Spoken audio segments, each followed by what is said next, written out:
compliqué hein. C'est la pire descente.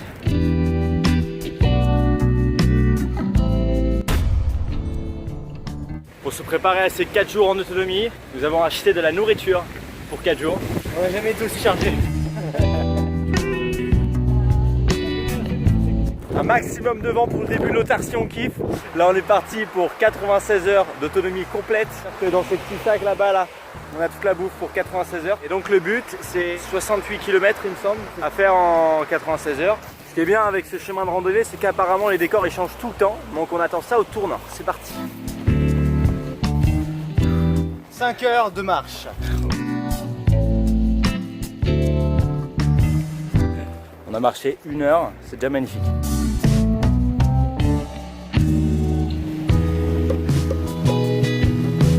Menace numéro 1, Antoine. Franchement, j'ai pas envie qu'elle se lève. Oh putain. Bon, ouais, t'inquiète, on se casse. Et on peut apercevoir au loin la montagne qu'on devra traverser. On est censé traverser cette rivière. J'avoue qu'on n'a jamais fait aussi large. Petite maison dans la forêt.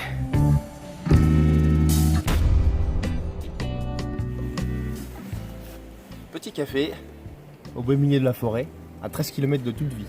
Depuis hier soir, on boit l'eau de la rivière. Ce café est fait à base d'eau de rivière. Ça a bien le goût de terre, c'est de... Et ça, pendant 3 jours. On kiffe. On voit enfin les montagnes. Petite récompense un peu là de 1 jour et demi de Passer dans la galère. forêt. C'est très très joli, on kiffe. Ça s'appelle du bonheur.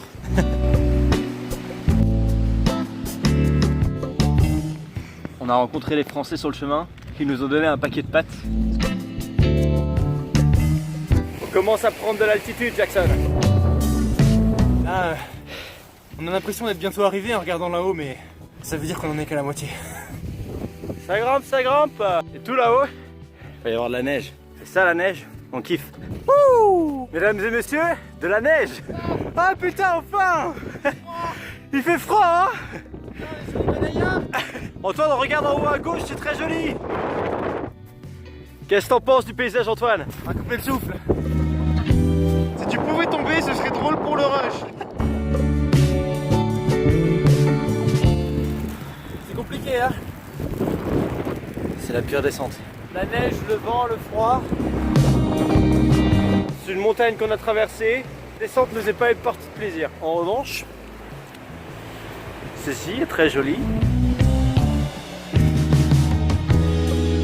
Allez, vas-y mec, tu peux le faire.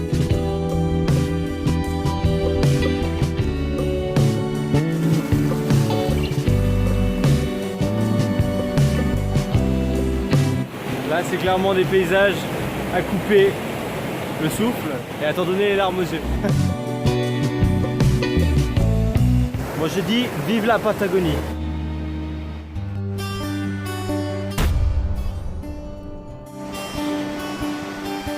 Malgré tous nos efforts pour préparer la nourriture pour 4 jours. On s'est rendu compte qu'il n'y avait pas assez de nourriture pour 4 jours de trek. Et puis en racontant cette histoire à plusieurs randonneurs.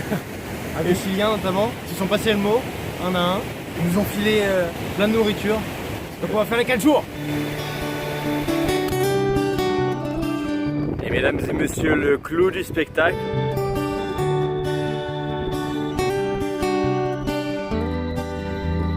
Un trek de 4 jours. Pour Voilà. voir ça.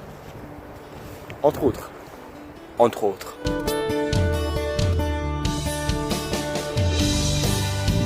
Voir ce paysage après quasiment 72 heures d'autonomie complète. Toutes les galères. La récompense est là. Une pierre tombe là, elle tombe sur nous. Voici sur quoi on doit marcher pendant 3 km.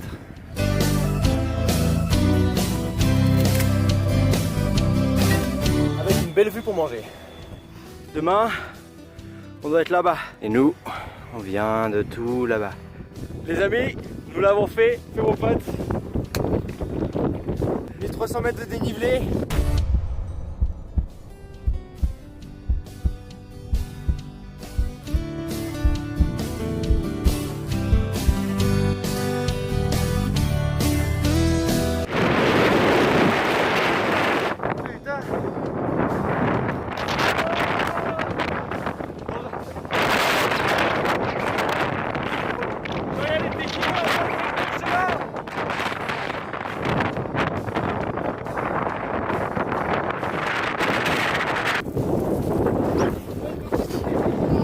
devant c'est putain de dangereux, on regrette un peu quand même hein.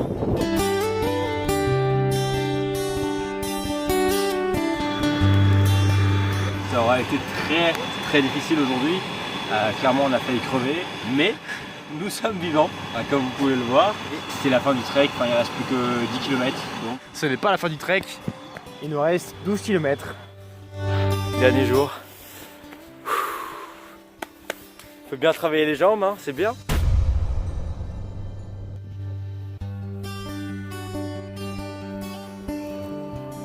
Quatrième et dernier jour. On est 4 jours qu'on n'a pas pris de douche. On commence à sentir bien fort. On a hâte d'arriver en bas. On n'en peut plus, mais bon, ça vaut le coup. On est fiers de nous. Ce paysage annonce la fin de notre trek.